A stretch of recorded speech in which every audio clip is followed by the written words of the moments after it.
छपरा से निर्दलीय एमएलसी हैं सच्चिदानंद राय और सच्चिदानंद राय 2 दिन पहले आकर तेजस्वी यादव के बारे में खूब बोलते हैं। वो इस तरीके की भाषा का इस्तेमाल करते हैं जो आमतौर पर आप मंत्री और विधायक के लिए नहीं कर सकते हैं। सच्चिदानंद राय ने तेजस्वी यादव को खूब भला बुरा बोला और इसलिए बोला कि तेजस्वी यादव ने वादा किया था कि हम अपनी पहली कलम से कैबिनेट में 10 लाख युवाओं को रोजगार देंगे, नौकरी देंगे। इसी को लेकर सच्चिदानंद राय जो हैं वो तेजस्वी यादव पर भड़के हुए थे, खूब भला बुरा सुना रहे थे।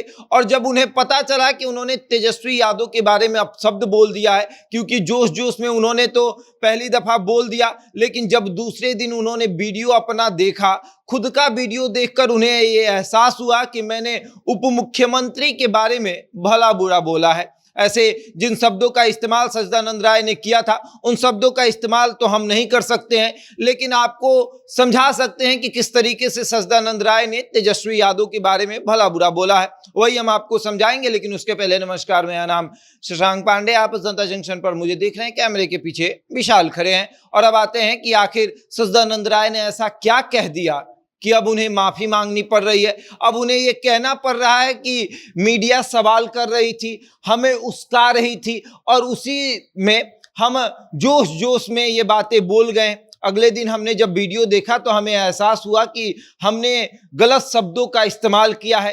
तेजस्वी यादव के लिए, बिहार के उप मुख्यमंत्री के लिए हमने गलत शब्दों का इस्तेमाल किया है, तो इसलिए हम माफी मांग रहे हैं। और अब सच्चिदानंद राय तेजस्वी यादव से कह रहे हैं कि जिन शब्दों का हमने इस्तेमाल किया है वो शब्द सही नहीं है, एक उप मुख्यमंत्री के लिए उस शब्दों का इस्तेमाल नहीं करना चाहिए। बात हो रही थी कि सच्चिदानंद राय ने एक बस तैयार किया है, वो बस घर की तरह है और उस बस से वो गांव-गांव में जाएंगे, हर गांव में घूमेंगे। आजकल सच्चिदानंद राय जो हैं वो प्रशांत किशोर से ज्यादा ही प्रभावित हो चुके हैं। पहले भाजपा में थे और उसके बाद भाजपा ने जब छपरा से इनको एमएलसी का टिकट नहीं दिया तो ये नाराज होकर निर्दलीय चुनाव लड़ जाते हैं सारण से, और उसके बाद वहां से ये जीत भी जाते हैं।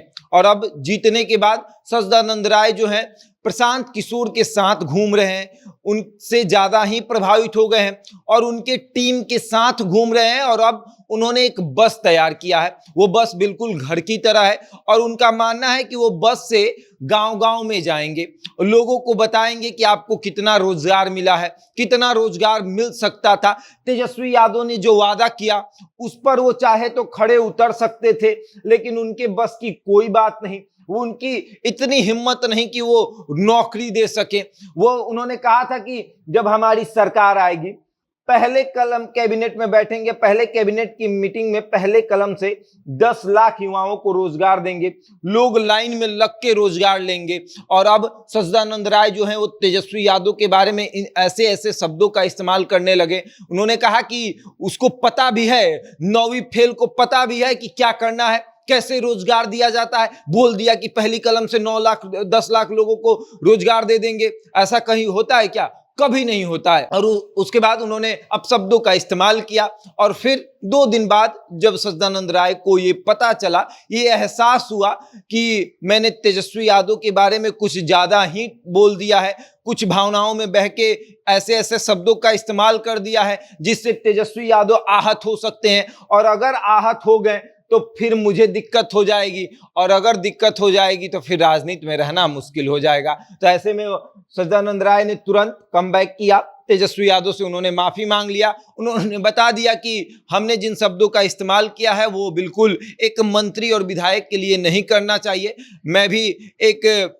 पद पे हूं और ऐसे पद पर बैठकर उप मुख्यमंत्री को गाली देना ये बिल्कुल सही नहीं है और इसीलिए मैं माफी मांगता हूं। और अब देखने वाली बात यह है कि सच्चिदानंद राय के उन बातों को तेजस्वी यादव ने अगर दिल पर ले लिया तो फिर क्या होगा। ऐसे तो कुछ होता नहीं है, लेकिन राजनीतिक रूप से एक तरीके से आप देखिए तो द्वेष पैदा हो जाता है और वो द्वेष लंबा अगर चल गया तो फिर आप राजनीतिक में एक दूसरे के दुश्मन बन जाते हैं और ये दुश्मनी बहुत बुरी चीज होती है। मेरा आगे देखिए क्या होता है। इस खबर में इतना ही, बने रहे हमारे साथ और देखते रहे जनता जंक्शन।